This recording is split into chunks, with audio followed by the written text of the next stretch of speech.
Hello बच्चों, स्वागत है आप लोग का हमारे यूट्यूब चैनल प्रिपरेशन मंत्रा में। हम लोग एटॉमिक स्ट्रक्चर क्लास 11 का चैप्टर अभी पढ़ रहे हैं। इसमें पिछले क्लास में हम लोग लिमिटेशंस का हो या डिमेरिट्स का हो या ड्रॉबैक्स का हो, रदरफोर्ड का एटॉमिक मॉडल का हम लोग देखे। लेकिन उसमें एक कंसेप्ट आता है आप लोग का कि to calculate the distance of closest approach. ये कहाँ से ये कंसेप्ट लिया गया है? आप लोग को याद होगा कि जब रदरफोर्ड का अल्फा स्कैटरिंग एक्सपेरिमेंट चल रहा था तो उस समय अल्फा पार्टिकल से एटम पे अटैक किया गया था।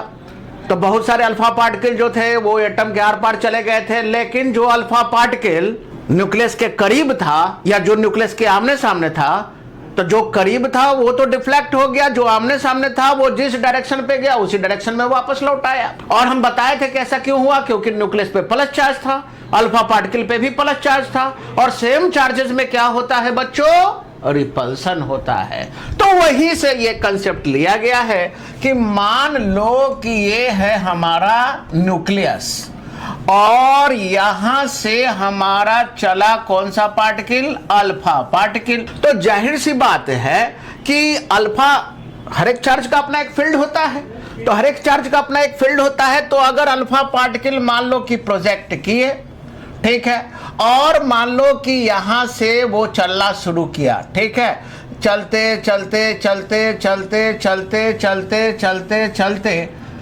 क्योंकि ये कौन सा पार्टिकल मूव कर रहा है आप लोग का? अल्फा पार्टिकल मूव कर रहा है आप लोग का।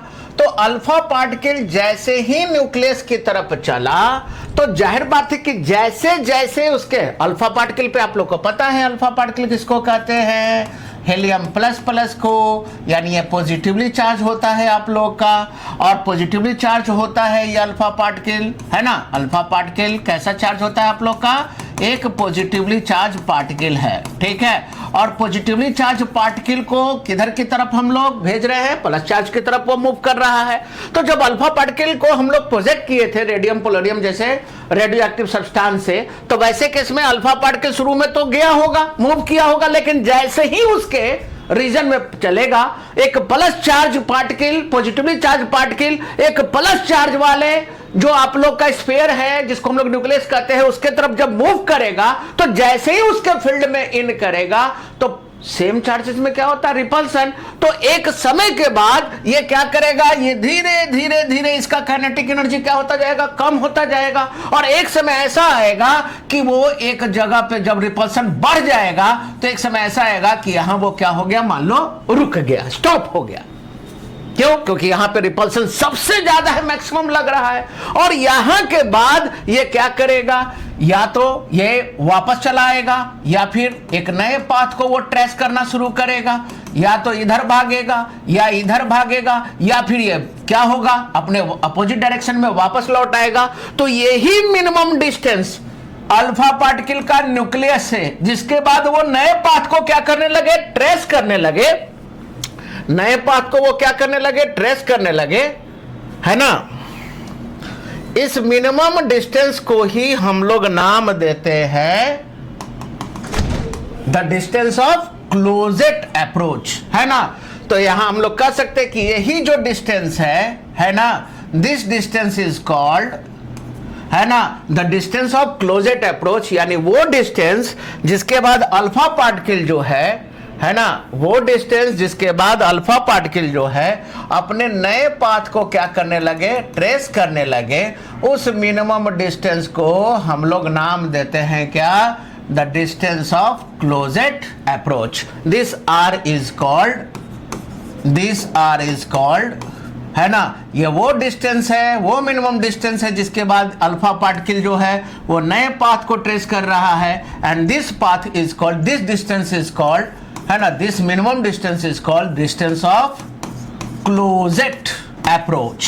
ठीक है प्यारे बच्चों, तो आप लोग समझ गए कि अल्फा पार्टिकल जो है पॉजिटिवली चार्ज पार्टिकल है, वो किधर की तरफ जा रहा है? न्यूक्लियस की तरफ जा रहा है। तो एक समय के बाद क्या होगा आप लोग का? एक समय के बाद होगा क्या कि सेम चार्जेस जो है वो अगर जैसे जैसे एक उसके फील्ड में यानी एक पॉजिटिव चार्ज वाला पार्टिकल जैसे ही न्यूक्लियस के फील्ड में इन करेगा तो जाहिर बात है कि जब फील्ड से बाहर आएगा तब तो आसानी से मूव करेगा, लेकिन जैसे ही उसके करीब जाता जाएगा रिपल्सिव फोर्सेस बढ़ने लगेगा और जैसे करीब जाएगा और बढ़ेगा और एक समय ऐसा आएगा कि यहां पे वो रुक जाएगा और नए पाथ को वो ट्रेस करेगा। तो जिस जगह से वो नए पाथ को ट्रेस करने लगे तो वहां से न्यूक्लियस के बीच की दूरी को हम लोग कहते हैं the distance of closest approach. ठीक है प्यारे बच्चों, तो यहां पे क्या होगा, यही वो जगह है जहां काइनेटिक एनर्जी किस चीज में कन्वर्ट कर जाएगा, आप लोग का पोटेंशियल एनर्जी में कन्वर्ट कर जाएगा।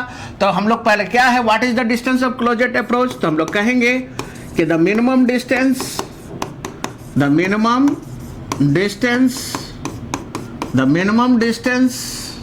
है ना ऑफ अल्फा पार्टिकल, है ना, the minimum distance of alpha particle from the nucleus, है ना, the minimum distance of alpha particle from the nucleus from which it traces its new path, है ना, the minimum distance of alpha particle from the nucleus from which it traces its new path is called, कहलाएगा the distance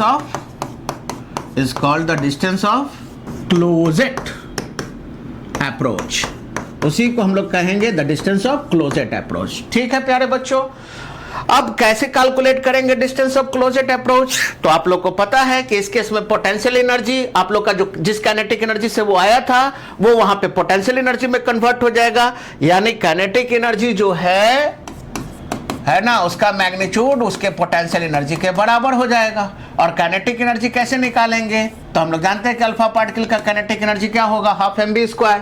और potential energy कैसे निकालेंगे, तो potential energy बताए थे कि अगर जो दो चार्ज पार्टिकल है, अकॉर्डिंग टू हम लोग पढ़े थे जो कूलम्स लॉ यूज करेंगे, दो पार्टिकल है आप लोग का, एक पार्टिकल कौन हो गया न्यूक्लियस, इसका चार्ज मान लो कि Zd हो गया, और एक पार्टिकल कौन है अल्फा पार्टिकल। तो अल्फा पार्टिकल में आप लोग का कितना होता है, आप लोग को बता दिए थे कि अल्फा पार्टिकल जो होता है वो हीलियम प्लस प्लस को कहते हैं, 2 4 है, और हीलियम प्लस प्लस में इलेक्ट्रॉन नहीं होता, प्रोटॉन 2 होता है, न्यूट्रॉन 2 होता है। तो जाहिर बात है कि इसमें चार्ज कौन है, प्रोटॉन में है, कितना है 2। तो यहाँ पे अगर चार्ज अगर ई को अगर हम लोग ई क्या है आप लोग का ई जो है अगर चार्ज है ना, इलेक्ट्रॉन या प्रोटॉन दोनों का तो मैग्नीट्यूड सेम ही होता है।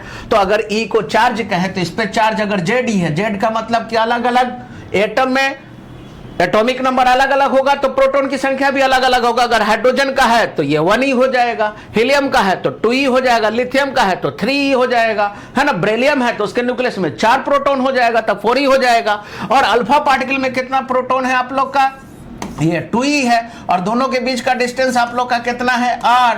तो ये कैसे हो जाएगा, तो कैसे निकालेंगे, तो हम लोग जानते हैं कि जो इलेक्ट्रोस्टैटिक फोर्स ऑफ अट्रैक्शन या रिपल्सन की अगर बात करें तो हम लोग क्या पढ़े हैं कि F directly proportional to Q1 into Q2 by r² होता है ना। तो यहाँ पे हम लोग क्या करेंगे, कांस्टेंट डालते हैं, तो ये हो गया हमारा क्या है ना, ये हमारा हो गया क्या, ये हमारा हो गया K into Q1 into Q2 by क्या r²। ठीक है, ये होता है हमारा। तो यहां से हम लोग जो देख रहे हैं, यहां से जो हम लोग देख रहे हैं कि यहां पे हम लोग का इलेक्ट्रोस्टैटिक फोर्स ऑफ अट्रैक्शन जो है, तो यहाँ पे Q1 का कितना वैल्यू है आप लोग का, K का वैल्यू आपको पता है, K का वैल्यू होता है आप लोग का 1/4πε0। ठीक है, तो यहाँ पे आप लोग का कितना हो जाएगा, इलेक्ट्रोस्टैटिक फोर्स ऑफ रिपल्सन यहाँ पे समझ लो।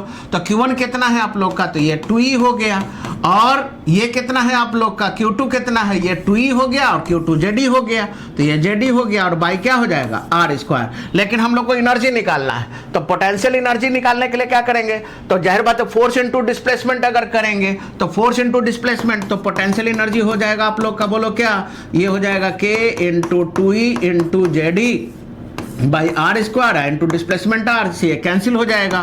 तो ये हो जाएगा आप लोग का, बोलो क्या, 2kZe² बाई r। ठीक है, तो यहाँ से पोटेंशियल एनर्जी हम लोग ले लेंगे। तो यहाँ पे हम लोग अगर रखें तो पोटेंशियल एनर्जी का वैल्यू कितना हो गया, 2kZe² बाई r। ठीक है, इस r को अगर इधर ले आए तो r बराबर क्या हो जाएगा, ये हो जाएगा आप लोग का 2kZe², है ना, और बाई ये क्या हो जाएगा, नीचे हो जाएगा आप लोग का mv²। ठीक है, 2kZe², r इधर आ गया, mv² नीचे आ जाएगा, इनटू क्या हो जाएगा, 2 ऊपर चला जाएगा। ठीक है, तो यहाँ पे आप लोग का क्या हो गया, यही r यहाँ से r कैलकुलेट कर लेना है और यही r जो है वो कहलाएगा डिस्टेंस ऑफ क्लोजेट अप्रोच। ठीक है, सबका वैल्यू आप लोग को बता दें। k का वैल्यू आप लोग को पता है कि 9 × 10⁻⁹ न्यूटन मीटर स्क्वायर पर कूलम स्क्वायर होता है SI में। और CGS की अगर बात करें तो k का वैल्यू 1 होता है CGS में। ठीक है, और रह गया Z, तो Z हो गया आप लोग का एटॉमिक नंबर या नंबर ऑफ प्रोटॉन, जो भी होगा वहाँ लिख देना है। नंबर ऑफ प्रोटॉन या एटॉमिक नंबर इसको समझ लो जिस एटम का होगा। E क्या है आप लोग का, E चार्ज हो गया, इसका वैल्यू 1.6 × 10⁻⁹ कूलम SI में आप लोग लेके चलोगे। CGS में आप लोग का हो जाएगा 4.8 × 10⁻⁻10 क्या, ESU इलेक्ट्रोस्टैटिक यूनिट हो जाएगा आप लोग का। ठीक है, और रह गया M, तो M क्या हो गया आप लोग का, तो M हो गया आप लोग का मास। ठीक है, किसका, तो मास हम लोग कितना लेंगे आप लोग का, तो मास प्रोटॉन का मास हो गया, यानी मास ऑफ अल्फा पार्टिकल हो गया, 2 प्रोटॉन का मास ले लेंगे। मास ऑफ कौन सा, अल्फा पार्टिकल, अल्फा पार्टिकल का जो भी मास होगा तो मास प्रोटॉन और न्यूट्रॉन दोनों के आधार पे लेकर चलेंगे, क्योंकि प्रोटॉन और न्यूट्रॉन दोनों की संख्या काउंट होगा। 2 प्रोटॉन है 2 न्यूट्रॉन है, इसका मास ले लेंगे चारों का। और रह गया आप लोग का क्या, v जो है ये वेलोसिटी हो गया, किसका, अल्फा पार्टिकल का, वेलोसिटी ऑफ अल्फा पार्टिकल। तो सारा डाटा दिया रहेगा प्यारे बच्चों, आप आराम से डिस्टेंस ऑफ क्लोजेट अप्रोच निकाल सकते हो। यही r जो है, this is called distance of closest approach, distance of closest approach. तो आप आसानी से इस फार्मूला के मदद से आप आसानी से डिस्टेंस ऑफ क्लोजेट अप्रोच निकाल सकते हो। तो इसी तरह का वीडियो को ज़्यादा से ज़्यादा देखने के लिए हमारे चैनल को सब्सक्राइब कीजिए, वीडियो को लाइक कीजिए, शेयर कीजिए और बने रहिए प्रिपरेशन मंत्रा के साथ। और कमेंट जरूर करें अगर आपको किसी टॉपिक में प्रॉब्लम हो रहा हो तो।